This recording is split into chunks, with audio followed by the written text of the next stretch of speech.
Welcome to On the Nose, your betting review of Saturday's domestic thoroughbred action. And last Saturday, we saw not only the last day of the New Zealand Cup Carnival, but some of the strangest weather I think we've ever seen at the New Zealand racetracks. My name is Emma Krishona, and stepping in for the somewhat erratic Paul Mawari. Somewhat. I'm joined by Thea Taylor today to review not only the 2000 Guineas Day and the New Zealand Cup Day, but also the meeting in Tauranga, which also, I hear, had its challenges. Good. Dad, have you ever seen hail like that before? Incredible. I have never seen anything like that before on a racetrack, Emma. Thank you for joining me in Paul's absence. It's becoming more and more of a current. So I think we've been looking for a full-time gig for you shortly. But, yeah, that was incredible weather at Riccarton. It was crazy to see. I wasn't on track, thankfully. I was on track on New Zealand Cup Day at Addington. That was a lot of fun. I think you were there as well, weren't you? I was attending, yeah. Yeah. Good fun. You back a winner? Couple, but I think there was also a lot of strange runners coming in as well. So there were some outsiders that day, but yeah, look, I had to go back a race at Riccarton. It was nuts. I've never seen anything like it. I know a lot of people haven't. John Otham, the steward, chief steward there, was in a bit of disbelief, as most people were, scurrying for cover. They were, but they got through the meeting, and that was the main thing. Right, let's get stuck in, and we'll start up north in Tauranga. Race 1 was a maiden mile taken out by a first starter from trainer Ross McCarroll. Stefani, Emma Stefani, no money for it. A $4.80 out to $11. The market really gravitated towards two runners and two runners only. Dalmatian Coast, who back to the drawing board there, was a bit disappointing. $3.70 into $2.20. It was minus 25,000. And Curzon Park, who led them up, which is often the recipe at Tauranga, particularly in race number 1 on the card, boxed on but couldn't hold off Stefani. Curzon Park was $4.40 into $3.30. That was minus 40,000. The Andrew Forsman trained Bebopper Lula was 9 out to $17, but was getting home strongly. It was actually a losing result for us of minus 40,000, Bebopper Lula. But yeah, I think even trainer Ross McCarroll was a little bit surprised with the performance of Stefani. That was reflected in the price. It was $4.80 out to $11, but it was a plus $40,000 start, race 1 of the day. Right, well, heading into race 2, another maiden this time for the stayers over 2,100 metres, and it was the Richardson Norval trained Zaccabasso. Zaccabasso, yeah, look, one of those maiden stayers events where there's 1,000 chances. There were 4 horses around the same mark. In fact, they did plump for the right horse here. Zaccabasso went from $4.60 to $3.70. It did remain a break-even result for the fact that there was money for Our Shocks, Air Dancer, ABC, the other 3 right in the market. So the market move late was correct with Zaccabasso. Saracina. I'm going to go Saracina. 15 into 750 for Team Rogerson. It was minus 70,000 and it didn't really feature, but the marketplace was right late in a tricky race. Break-even result, Zaccabasso, $4.60 into $3.70. Right, race 3 was for the 3-year-olds over 1,400 metres, and Rising Star, proving their maiden win last time was no fluke. No, it was dead right. It was impressive. And it was some much heralded horses in this race. The reputations were on the line there, and Rising Star put them to bed late in proceedings. And look, it was solid in the market end without being spectacularly well back. They didn't want to let it go completely, Rising Star. Sort of hung around $9 all morning, and then into the afternoon we had Avantagia, who was $2.70 out to $3. Jury's out now with the Tiakau runner. I think we're going to have to see Avantagia again. Yamato Satono was $4.20 out to $5.50, but was the worst result in the race. It was minus 60,000. It over-raced, and they didn't look to be going at an overly strong tempo, so that might have got Yamato Satono just over-racing. The run might not have been too bad. There were 2 shorters in the race. Happy Yumzane, $4.50 into $3.10, and Sweet Ice was $8.50 into $7 for David Green. But there was money for Happy Yumzane, Yamato Satono, and Avantagia, which meant Rising Star, who won well, was plus 50,000. Wow. All right, into race 4, saw the return of When Stars Align in the rating 65 sprint, and it was good to see the Tiakau runner resume with a win. Yeah, it was. He sort of lost his way a little bit as a 3-year-old, and he looked like he had a lot of talent and still does. And the inside word, well, I can tell you the marketplace knew to a degree, because they did back it. It was a losing result. It was 7 into 6 and only back to 8 late. We were minus 20. That drift out late due to the fact that Ballarista was $4.20 into $3.10 for Stephen Marsh. That was minus 30,000. And Markdown Lock-esque. It was a former Australian, I think, with Chris Waller over there, having its first start for the Foots. There was some good hard money for it, and it ran in strongly in for third place. So Lock-esque is the one to take out of the race. But good to see Stars Align, when Stars Align back. Losing result for the Tab, minus 20. All right, race 5, and it's Tiako going back-to-back with the win of Charm Rose in the rating 75 1,200 metres. And she goes back-to-back as well after that good win at Ellerslie in a strong field, and she was always going to race up or near the speed, which is usually, as I say, a good sort of recipe for Tauranga. She was $13 to $9, but she was a winning result for us, plus 30,000, because they backed the favourite, Kitty Flash, who was a good second again. The resuming win was good, and the second again was good. So Kitty Flash and good Nick. And she's all that. Don't know what to make of that, but it was minus 100,000 and 16 into $9 for she's all that. But Charmed Rose goes back-to-back, as does Tiakau, 13 into $9, but plus 30 for the TAB. Race 6, the Open 14, and talented mare Mary Shan looked like it defied a major betting drift to not only win, but win very well. She won. She ran away from them. It's one of these times when you're looking at a market and you just can't work out what's going on. It doesn't happen too often. But yeah, they really got it down to 2 there. Leroy Brown and Yusei Dorso was the other one. And Leroy Brown was the massive market mover. Now we know what he does. He leads. And they thought that he's going to lead all the way. He was $4.20 into $2.30. Yusei Dorso held its ground there at around $2.60, $2.80, which meant Mary Shan went from $3.80 up to $7.50. And it was one of those situations where the market opposes, but our customers are sitting there going, I've got to have a bet on Mary Shan at that price. And they did. Minus 50,000 for Mary Shan. Nereus was an eye catcher late. 21 into 14, had no luck, sat 3 wide, the trip, the stayer. And I think they think he's in for a good preparation. Nereus, he's a good horse. Doing his best work late, as they say. So one to mark down for you, Nereus. Black book that one. Black book that one. But Mary Shan, minus 50, can't explain the betting drift there. Yeah, there you go.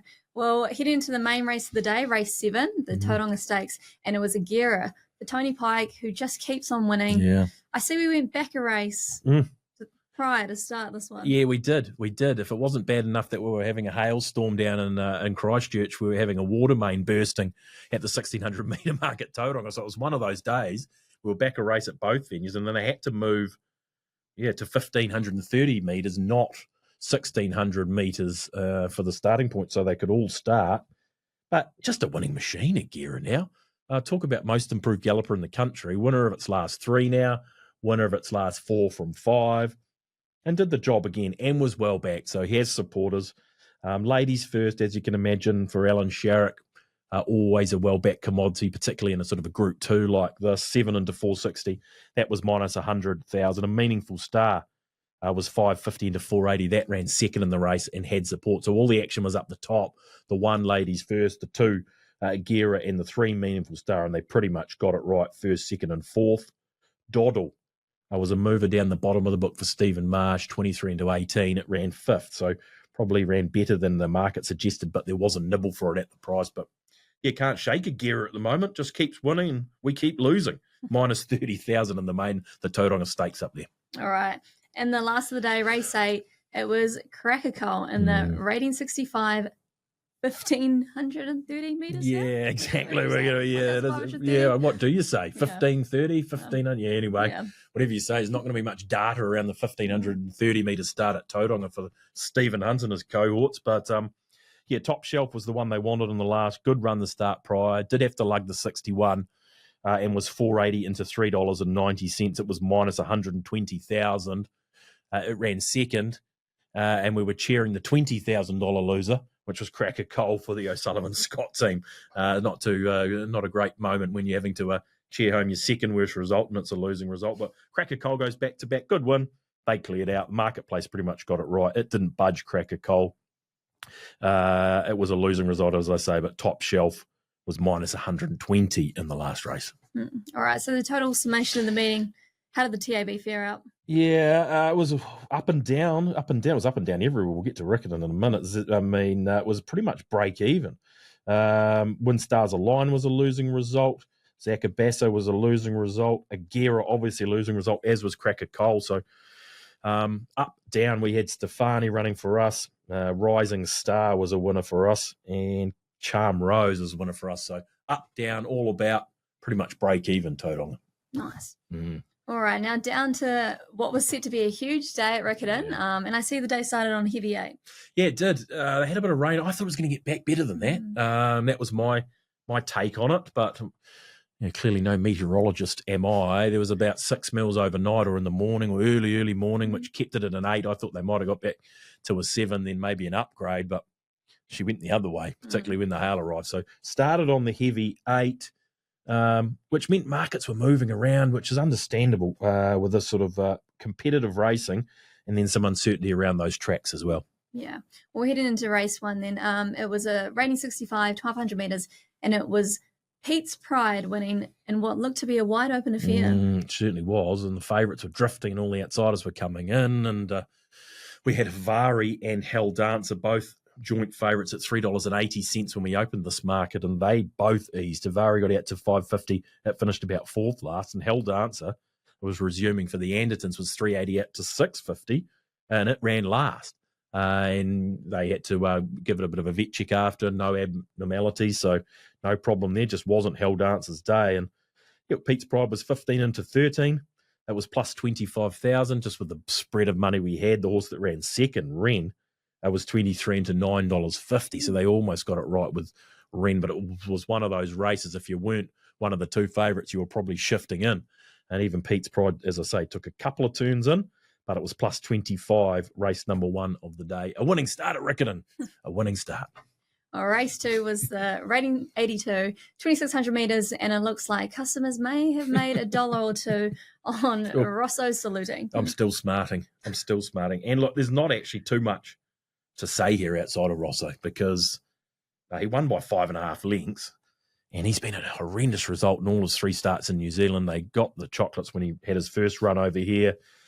They backed him when he ran 3rd over 2,000, and then all the reports after that race when he finished 3rd over 2,000 metres was he just needs more ground. They gave him an extra 600 metres, and customers stepped in big time. Now, about half an hour before the race jumped, Rosso was holding about 75% of the hold. He ended up holding 64% of the total fixed odds hold, which is sort of saying he should have been... Well, when it was 75%, he was still sitting out there around $3. And I was like, well, there's no way you can close at that price. If he's holding that much of the fixed odds, his price has to shorten. And then it did. I don't think bookies reacted quick enough, in my opinion. I hope they don't watch the show, but I know they do. So, 64% on the close, which means it should have been about $1.60, $1.70. So maybe $1.85 was a spoil around Rosso. It should have probably been holding 55% when it closed at $1.85. It certainly should have been sitting at $3. One-way traffic, nothing else to speak of. Minus 195,000, 320 into $1.85, and the world's their oyster now. We're thinking, I don't know, Wellington Cups potentially, some Cups, Auckland Cups. They've got a fun star on their hands to the Pitmans. All right, race 3, the 65, 1,400 metres, and it was the former Northerner, Akanahi, now with Terry Ray. Yeah, Akanahi, 4, they got it. Tony, I think this was the Tony Pike up there, if my memory serves. It was having its second run for Terry, and they nailed this market. So some of these races were just 16, 17 horse fields, and then they would get it down to 2. And this was a race where they got it down to 2 and pretty much got it right. Akanahi was 440 into 370. It was minus 70,000. In fact, it was the worst result in the race. So we're going to go from 195,000 in race 2 to 70,000 in race 3. And the other horse they backed was Bilardo Ace. A little bit, missed the start a bit unlucky. Got home strongly, but one of those two was winning according to the marketplace, and one of those two did win. Miss Emerald ran well. She had to sit wide, boxed on well, and finished in the placings. It was 11 into 850. And Porthouse Lady, not the first time this has moved, and wasn't far from them. I think when Porthouse Lady gets into a bit of an easier race, you'd want to be investing on Porthouse. 18 into 13 there, but minus 70. Akanahi, the rot set in here. Rosso minus 195, Akanahi minus 70. Oof. All right, race 4, and it was a Pitman's game with Air Park Hustler winning very easily. Yeah, they hadn't had enough after Rosso, the Pitmans. There's another 90,000 out the door with Air Park Hustler. And again, like race number 3, they nailed it with 2 horses here. Air Park Hustler was $5.50 into $3.30. Why Worry, $5.50 into $4.60 for John Wheeler, who won on the first day and had a lot of fans. That was minus 150,000. And then really not much else to speak of. Everything else pretty easy. Tommy Shelby had a little bit of interest, $12 into $9, but gee, punters had their eye in after race 4. Where were we? 195, 70, 90. We're talking this thick into 350,000 lost in 3 races.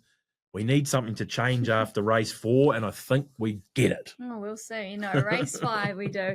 And the open 1,400 metres saw Toa Haka make it 2 wins for the Carnival. Yeah, they made a fortune when it won on the first day, Toa Haka with David Walsh. It was out there around $31, started at 21 and was around minus 100,000 that day.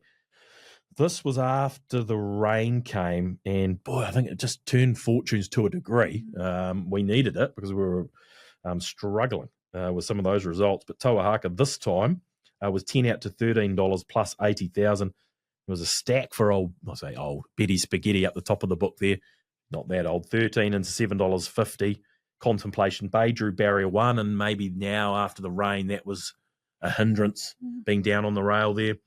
Illicit Dreams ran second. It was 10 into 8. It was a losing result, but Toa Haka held off Illicit Dreams.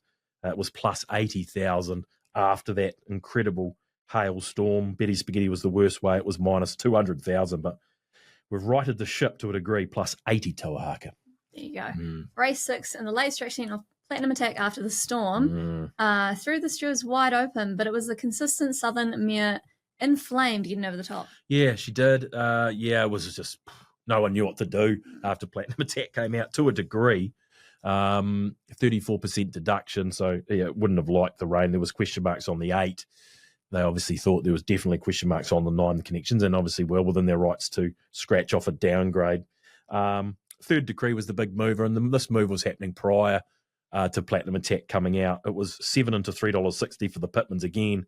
That was minus 200,000. And David Walsh had Graham John in the race, which was 26 into 11. It boxed on strongly. That was minus 180,000. Enterprise was a shortener in the race. Some hard money around Enterprise, 21 into $11, but a competitive. I mean, Trobriand ran second. The rider dropped the whip at the 200-metre mark. They only lost by half a length. Insatiable was the other Te Akau runner, ran well. Slipper Island was easy because of the track downgrade, ran quite well for 4th, but yeah, they sort of forgot the old Dunedin mare there and Inflamed, plus 70,000. Never sort of budged off that $10 mark after scratchings. Right. Moving into race 7, Brave Spirit for Joseph Waldron wins the rating 75, 1,200 metres, and it looks like it was a shortener in the race. It was late, and this is sometimes punters can miss this late move. It was hovering around out there at $9 even. Got into 550 late in proceedings. The resuming run was very good. I think people had a little bit of a doubt with the heavy track, and there were plenty others to back as well. He's Lucid for Kevin Myers, was 14 into 750, and we'll get to him in a minute.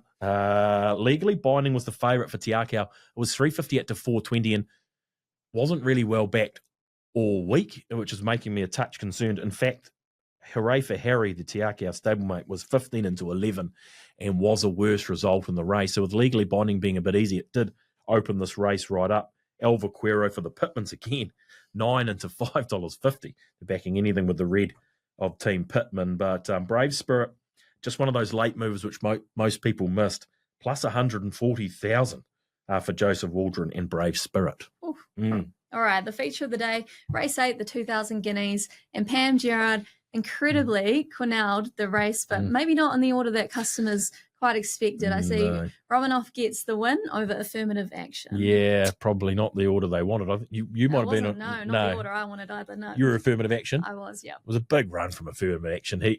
Real question marks on the track conditions for him, and he put in a huge effort just to be beaten by Romanoff up the rail. Congratulations to Pam Gerard. It was a great training performance to get them both there. And look, Romanoff put the writing on the wall to a degree at its last start run behind Swiss Prince at Ellerslie, but I suppose it being stablemate of a more favoured runner means customers sort of say disregard it, but that was sort of what happened with Romanov. It was 7 out to 12. Affirmative action, both the favourites drifted with the rain, and we see this. What the rain does sometimes, or almost all the time, is make the race a more level playing field and more unknowns, which means the market flattens out as it should, because outsiders become more of a chance than they were initially assessed at, and favourites become less of a chance. So that's what we saw here. Affirmative action, $3.70 out to $7, back to $6 late when that price just got silly around affirmative action. And Tajana was the other favourite who probably going to like the track, but even then, it was $3.80 out to $5.50. It was minus 150,000. Story of this race was Stephen Marsh and fillies. Little Black Dress was 31 into $15. It ran fourth. The late market move was to cap it all. It was 16 into $8. I had no luck. It almost finished last, but it sat wide on speed the whole way and was probably obliged to fade out of it. And then obviously Swiss Prince, not a filly, but trained by Stephen Marsh, was the early mover, but drawn barrier 1. The market opposed it late, got back out to past its opening quote. So yeah, they forgot to back Romanov because of affirmative action to a degree. They both ran brilliantly well, but it was plus 200,000 for the TAB. Well, race 9, the rating 65, 2,000 metres, and it really looks like Kevin Myers just takes over from here.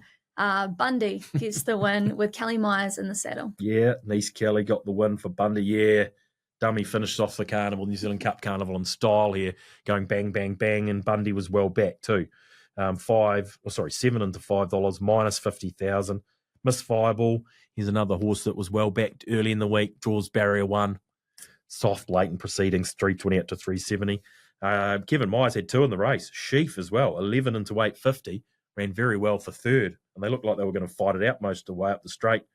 And PK for Terry Kennedy, brought him up from Wingatui. He was 12 into $9.50 and didn't run badly. But this is a losing result now. Kevin Myers has got us in his clutches here, him now. Minus 50 with Bundy. All right, race 10, it was the New Zealand Cup, two miles. And it was that man, Myers again, with Bozo. Didn't he have a favourite, Just Charlie? Yeah, he did. Did we get dummied? I think that's the old term we used to use. We got dummied big time here with Bozo, minus 200,000. So it's an easy come in the 2,000 guineas. It's easy go in the New Zealand Cup because, Just Charlie, even though it was well-backed favourite at $3.70, they never stopped backing Bozo right throughout. We opened $31 thinking the track was going to be on the improve and she was going to be a question at the 2 miles. Well, it's neither of those things. We got the worst track, and she's no question at the 2 miles now. And how would you ever doubt Kevin Myers and his stayers? So they got us well and truly. And look, all the wet trackers here by this stage of the day were the shorteners, and we're seeing really the heavy track form come in. You look at the likes of Prince Albie was 41 into 27. Not a bad Spillane who ran in the placings for the Phelan team, 21 into $12. So if you had that form around the H and your form line, you were getting support now. And saying that, Titicaca, and for that reason, I should say, Titicaca, one of the early favourites with Just Charlie, was out the gate here, 370 to 650. But the storyline is one of those Kevin Myers special moments where they all back the stablemate of the one you think they're going to back. They get the chocolates, minus $200,000. There we go. And race 11, as we said, the hat trick for dummy with Island Hop rounding out the carnival and the rating 75 mile. Yeah, this is one we actually needed, which is unusual that they didn't go bang, bang, bang. It was plus 110 Island Hop. Actually a mover on the first day and then sort of forgotten about on the second day. Didn't run badly on the first day. It might have been the middle day, actually, but he's backed Island Hop up, plus 110,000. Shakin' Stevens, 13 into $4, minus 220,000 it was. Didn't run badly, boxed on, didn't have a lot of luck, Shakin' Stevens. It was going for a hat trick. That was the worst way, clearly. But again, back in the wet trackers, his sight to see ran very well for Kelvin Tyler. We know Kelvin's horse is generally adept on those heavy tracks, 13 into 9 there. And Canelo didn't run badly. It was also a bit of a mover, as you'd expect. She's a mare now that didn't mind the heavy track, so they were just looking for the heavy trackers. Shakin' Stevens was the story, though, minus 220, which means we were actually thankful for Kevin Myers in the last race, plus 110,000. All right. Well, it sounds like it was a bit up and down for the day. So how did TAB end up? Well and truly up and down, up and down and up and down. I mean, there were two massive losing results. One was Rosso, where we were minus basically 195,000. And then obviously Bozo was minus 200,000. And then the likes of Bundy minus 50, Akanihi was minus 70, Airpark Hustler minus 90. We managed to fight back with the likes of Inflame, Brave Spirit, Romanoff, and Island Hop. So we were really under the cosh after race number 4. We fought back, and then customers were up 100,000 or 120,000. We were down 120,000 going into the last race, and we were back to being plus 20,000 after the last. So what a roller coaster for everyone. Absolutely. If you'd back Bozo, you'd back Rosso, you've done very well. But yeah, it was just one of those days, a really interesting day's racing. All the weather elements thrown at us. The markets are jumping about. You've got to pay attention, as we always do. But only a small win for the TAB on the last day of that New Zealand Cup Carnival. Awesome. Well, thank you once again for joining us for another edition of On the Nose. We really hope you enjoyed your New Zealand Cup week. We'll be back next week to take a look at the big meeting for Pukekohe, as well as some action from the River City in Wanganui. Looking forward to it. Thanks, Emma. Awesome.